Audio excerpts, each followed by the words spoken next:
Do you know how to turbocharge your wealth? Welcome to the show. Show's called Your Money, Your Wealth. Joe Anderson, president of Peer Financial Advisors, and I'm with the big man, Big Al Clopine. He's sitting right there. Hey, Big Al. How you doing? Are you ready to turbocharge your wealth, Big Al? Of course. We're at the starting line, right? This is our journey to create wealth. 90% want to get on that starting line. They want to get on the block, but 45% are stalling before they get here. They don't know what to do. They don't know how to get there. They don't know where the gas pedal is. Let's figure it out today, folks. That's today's Financial Focus.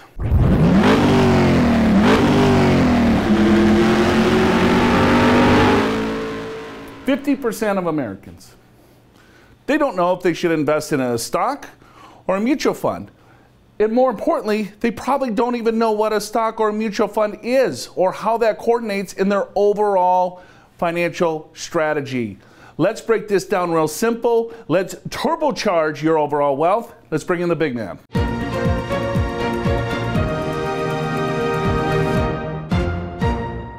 Turbocharging your wealth. All right, what are we going to talk about today? Let's start with be a super saver. That's actually how you win the prize, right? That's how you retire successfully, live the life that you want to live in retirement. Second thing is rally with the Roth IRA. That will get you to the finish line because you'll have a lot of tax-free income in retirement. Stretch those dollars even further. Then we're going to talk about running with risk. When should you have more risky portfolios? When should you tone it down? And finally, we want to talk about putting on the brakes for Social Security, because if you can wait, if you can delay Social Security receiving benefits, you'll get a lot more for the rest of your life. And Joe, this will be kind of fun because we're talking cars today. Yeah, we're talking NASCAR. Who doesn't like cars? Who right? doesn't like natural light and NASCAR? Put those two together, boom, right? You're creating wealth. Let's dive in. Automate your savings, right? So if you take a look at your age, if you're in your 40s, you should have roughly around 3 times your annual income saved. You know, this is a nice little Fiat. Yeah, that's your starter car, right? That's your starter car. You know, you get in there, you got a little bit of a trunk space, not too much, right? You start building some wealth. And then you hit your 50s, now you're going to increase, right? Now you got that nice little Escalade. Kind of good rule of thumb, you want 6 times your annual salary. So if you make $100,000 a year, 6 times that is $600,000, give or take. Now, when you hit your 60s, you need that big dump truck. This is Big Al, right? This is what he drives with all of his money. You need a lot of money here when you hit your 60s because you got to start unloading some of this cash to live off of for the next 30 or 40 years. So this is a good gauge, Al, to see what kind of automobile that you should have given your age. Yeah, I hope I have a dump truck. That's because I am in that age group. But at any rate, let's talk about how to get there, right? So you want to boost your savings. Save more, right? This is not new information, but let me show you a little example here. So this is someone that makes $50,000 a year, and we're assuming a 6% rate of return over 30 years. So if you save 4% of your wages, then you get $167,000 at the end of that period of time. 5%, $209,000, 6%, $251,000. Now the truth is, I would like you to save 10% or 15% or even 20%. But this illustrates how if you can just save a little bit more each and every year, how it can make a difference in your total savings. So one of the things that we would encourage you to take a look at is what are you saving now? Right? Does it make sense maybe to bump it up 1%? That's not going to kill you, right? And then next year bump it up another % or 2% and try to continue to get to that magic 10 or 15% that Big Al was talking about. Now a lot of you might have a match, right? So let's go back to the 4, 5, and 6. You make $50,000 a year, right? But let's say you have a nice employer that's going to match you. So they're going to match 50% of your employer contribution up to 6%. So that 4% again is $2,000, but you add that company match is another $1,000. So instead of $2,000 going in, it's $3,000, right? 25 is 5%, plus 50% of that is $1,250, and so on and so forth. You get the gist, but we talked about these numbers, 167, 209, 251. Now if you add that match in, that 167 goes to 250, right?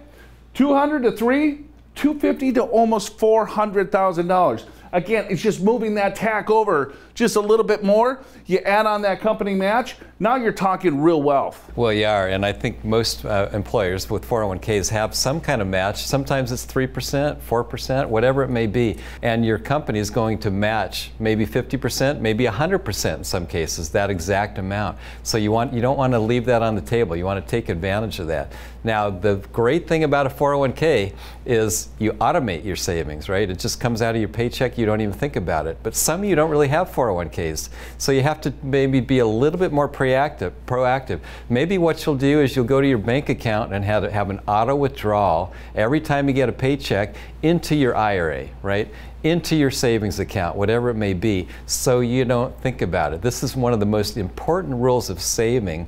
Pay yourself first, and the way you pay yourself first, and not forget, is you automate it so it becomes foolproof. Absolutely. Who's the most important person in the room, Al? Yeah, you and I and it's all you, our viewers. Right? You got to pay yourself first. Pay yourself first. Now, the Secure Act came about here last year, and we have some increases, so we're going to put a little bit more gas. So the total catch-up for a 401k plan now is $7,500. If we move on to 2025, for people ages 60 to 63, now that catch-up, your full contribution is $10,000. So it's given us more opportunity to save a little bit more. They're allowing us to put more in, which is key, because we know that people don't save enough. So the more savings ways to save, the better this is going to be. All right, you want to turbocharge your wealth? Go to our website, Your Money, Your Wealth. Click on that special offer. It's a guide to turbocharging your wealth. Get it right now. It's free of charge. It's our gift to you this week. It's a lot of fun.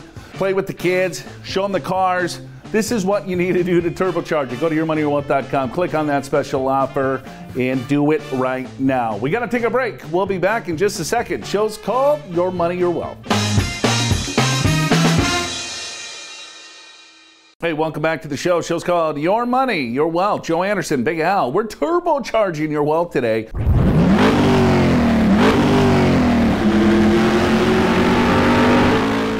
Go to our website, yourmoneyyourwealth.com. Click on that special offer. It's a guide to turbocharging your wealth. Who doesn't want to turbocharge your wealth? Yourmoneyyourwealth.com. Click on that special offer. Let's see how you guys did on that true-false question. A backdoor Roth IRA is off limits if you have other IRA assets. True or false? Well, that's false. You can do a backdoor Roth as long as you have earned income, right? Have money in a non-qualified account that you put into an IRA, and then go ahead and then convert that. The problem, though, is if you have IRAs, I'm not talking 401ks or 403bs, only if you have IRAs. Joe, there's some special rules that make this a little trickier. First of all, you need compensation. You need earned income for you to be eligible to put money into a Roth IRA. Now, if you make too much money, then you're ineligible to directly put dollars into a Roth IRA as a contribution. And those limits here is $138,000 to $153,000. So it phases out for single, so $153,000. If you make more than $153,000 as a single taxpayer, you do not qualify. Married filers, it's $228,000. If you make more than roughly $30,000, you do not qualify to do a direct Roth IRA contribution. What else could you do? You could make an IRA contribution.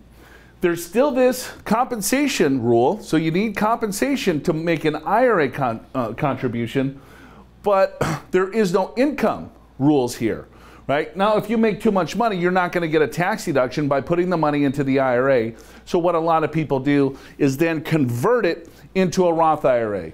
You would pay tax on any dollar that doesn't have basis, if you will. So the backdoor Roth is what is called, I'm making a non-deductible IRA contribution and then converting that into a Roth IRA. There is no tax because it's an after-tax contribution. And what Al talked about is that it works really well when you don't have any other IRAs. If you have other IRAs, you can still do the backdoor Roth. However, it's not going to be a tax-free conversion. You're going to pay tax on whatever pro rata rules and aggregation. Yeah, it gets tricky. Basically, the IRS looks at, maybe you have 5 different IRAs. They look at it as if it was one IRA. They look at your tax basis altogether as one IRA, so it's not quite as good. But if you don't have any IRAs, that backdoor Roth putting money into a non-deductible IRA and converting it to a Roth is a great way to kind of work around these contribution limits. Yeah, so like you're cruising along here, right? And then, right, you can't make that Roth IRA contribution, so you can just switch lanes, right? We just told you how to do it. You make the non-deductible IRA contribution, and then boom, you can convert that right into a Roth. So that conversion could be tax-free if you don't have any other IRAs, or it could be a little bit taxable depending on what other IRAs that you have and the math that is included here. So there's always this possibility. So sometimes people are just like, oh, I can't do that because I either make too much money or, you know, what is a Roth and I don't get this. You want to make sure that you're looking at this because tax-free growth forever is a pretty good deal. You know, looking at conversions. So in down markets, it's a really good opportunity for you to convert money into a Roth. Now take a look here. Let's say that you're in a 24% tax bracket, okay? And you have 100 shares of XYZ stock, right? And they're trading at $100 per share, right? So if I did a Roth conversion, $10,000 times 24%, my tax cost would be $2,400.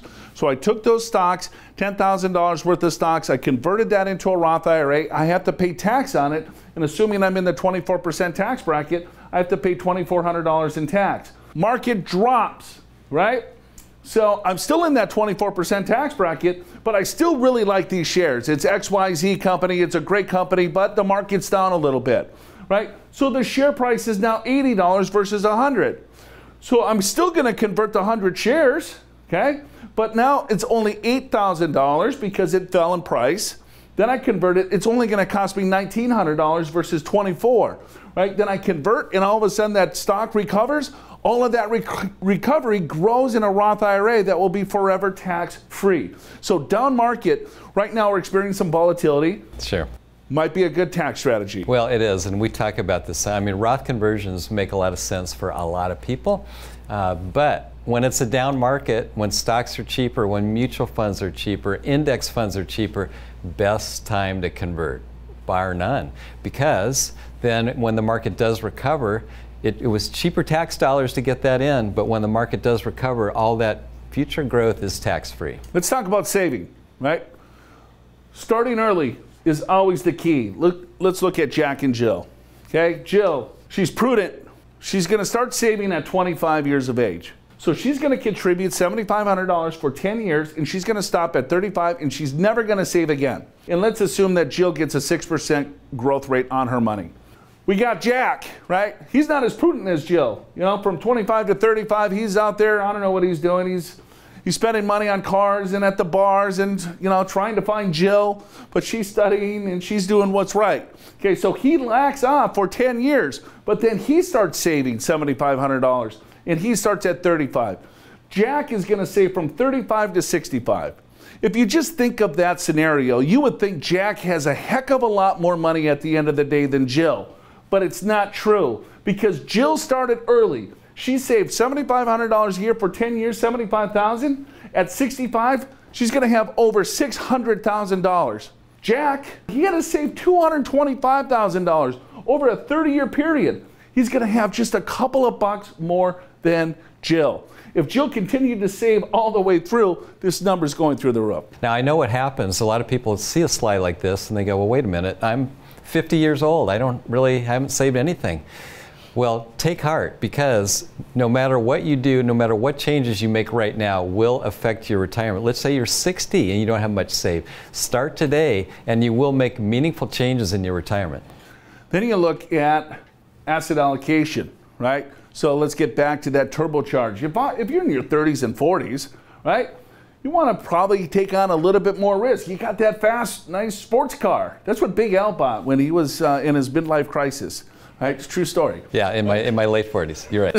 I'm in my 40s. I don't have this. I know. So then you hit your 50s and 60s. Okay, now then that's when you got to get the family truckster, right? Because you got to put a little bit slower down. You don't want to be speeding through traffic, right? You got the kids in the back seat. You got the little baby on board, right? So you want a little bit more stability here. So this could be a little bit of blend. You might go 4x4. You might want a 4x4 here, right? Click it back into two-wheel drive. But then when you hit your 70s, you just need the old tractor, right? Something nice, slow and steady. It's going to start and get you all the way home. You know, I'm going to have to take my Tesla and trade it in for a tractor in a few years. There you go. You're going to see Big Al in the streets of San Diego right there in that tractor. So if I'm looking at high risk versus low risk, there's that sports car again. Equivalent here would be, let's say, small companies, right? You know, a lot of small companies, they start out, a lot of them fail, but then a lot of them turn into really big companies, and that's when you get that really big rate of return. The van down by the river, right? Those are corporate bonds. It looks like a milk truck, and then you got a golf cart, right? Those are the government bonds. So we're having a little fun here, but when you can kind of put this in visualization here, small companies really fast, hot, right? And then you got your golf cart just cruising around. Those are your government bonds.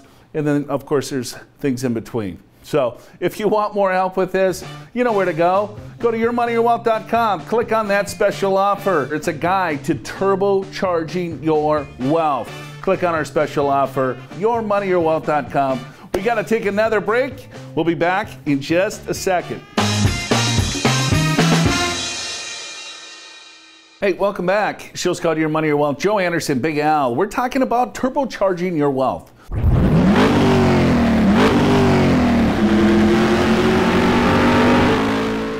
If you want to turbocharge your wealth, we got the guide to turbocharging your wealth. Go to yourmoneyyourwealth.com, click on the special offer, download it right there. It is our guide to turbocharging your overall wealth. Let's see how you did on the true-false question. You can increase your Social Security benefits by 50% if you wait till age 70. True or false? Well, I guess starting when? Let's say starting at age 62. Can you increase your benefits by at least 50%? It's actually more than that. If I was going to say, hey, I'm going to give you 76% more if you just wait a little bit. Yeah, almost everyone at 62. Almost everyone is still way over here, right? And I get it to some degree. You know, there's all sorts of different political views you might have, or you just want the cash today, right? It's like, hey, I retired, I want a paycheck. You know what? I don't know when I'm going to die, so I'm going to just claim my benefits and run with it. But there could be a better strategy if you really want to maximize the overall benefit. But if you wait until age 70, once you reach your full retirement age, that's when it really kicks in. Because each year that you wait, you get an 8% delayed retirement credit. So you wait till 70. Don't go further than this, right? Because you're not going to get any more increase in your overall benefit. But it's a pretty big boost. $1,000, right? That's your boost. $1,240. Or if you take it early, it's at $700. Yeah, so do you want a starter car in your retirement, or do you want a sports car? That's what happens by waiting. It's a pretty big difference in the amount you're going to get for life. Average benefit is $1,800. That's what the average American gets. The maximum benefit, so if you're fully funding Social Security, is around $3,600. Now this is full retirement age, right? If you wait till age 70, then it becomes higher still. That's what we're talking about. Now realize this, it's not like each year or you have to do it at 62 or full retirement or age 70. You can start your benefits at any time, any month. It's just the longer you wait, month by month, year by year, you're going to get a much higher benefit. All right, let's switch gears. Let's go to Ask the Experts.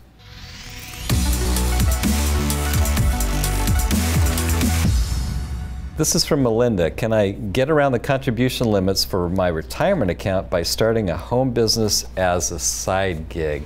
Oh, that's a good question. So you're employed, right? You got a 401k, and maybe you're maxing that out, but you would still like to get some more money into a retirement account. If you have a side business that's profitable, so it has to have profits, right? But assuming it has profits, you can't double up and have another 401k, but you could have something called a SEP IRA, Simplified Employer Pension Plan, and have a profit sharing part. Like, in other words, if it was $10,000 of profit, you could probably put in about $2,500. So that does work. Yeah, the side hustle, the side gig. It needs to make money though, right? Yeah, well, everyone wants the side hustle so they can lose money to save taxes. So there's all sorts of different things that you can do if you're a small business owner. Let's go to the next question.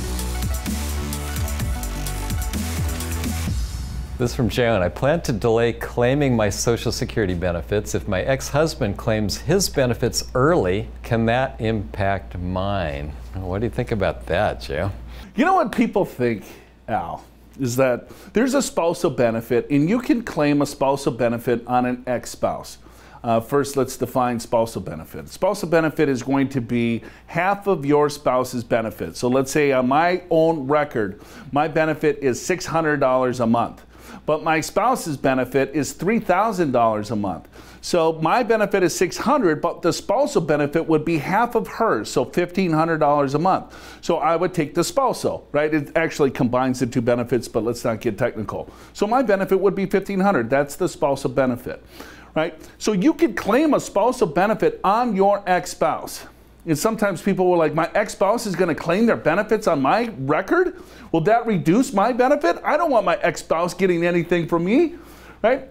But if she takes hers at full retirement age, it doesn't matter when he takes his, as long as it's an ex-spouse, so he doesn't even potentially have to be claiming. Yeah, exactly. And Social Security is quite complicated. I'm not sure why it's so complicated, but when it's a spousal benefit, that means your spouse or ex-spouse, in this case, is still living, right? Where you can claim half of their benefit. All kinds of rules, as Joe just went. Another one, though, is that if you're married, to get the spousal benefit, your spouse has to be claiming their benefits, receiving benefit payments. If it's an ex-spouse, they do not have to be receiving payments, they just have to be eligible age. All right, let's put a bow on this, Big Al. Let's turbocharge your wealth, right? Be a super saver.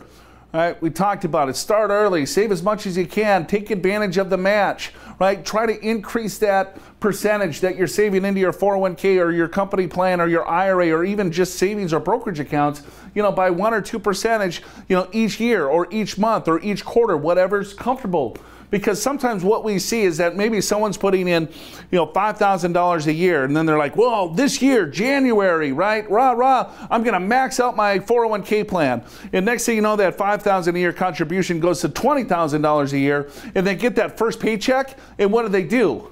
They're like, this stinks, right? Where's my cash? You know, and then they stop saving altogether. So I think let's be smart about it, but be a super saver. And then rally with the Roth. We're big fans of Mr. Senator Roth, right? Tax-free is way better than tax-deferred, in my opinion. Never pay taxes again. Figure out how to get that super saving into the Roth IRA. And making sure that you have enough risk, but not enough risk, depending on where you're at in life. Are you with that speed race car, or are you the tractor? Well, it depends on what the money's for and what you need to do. Are you in a race, or are you plowing your field? And then we just talked about Social Security. If you can delay that, put the brakes on a little bit, right, you can get a lot bigger nest egg. All right, you want to turbocharge your wealth? Go to our website, Your Money, Your Wealth. Click on that special offer. It's a guide to turbocharging your wealth. YourMoneyYourWealth.com. Click on that special offer. Download it right now. That's it for us. Hopefully you enjoyed the show. We had a lot of fun with it. For Big Al, I'm Joe. We'll see you next time.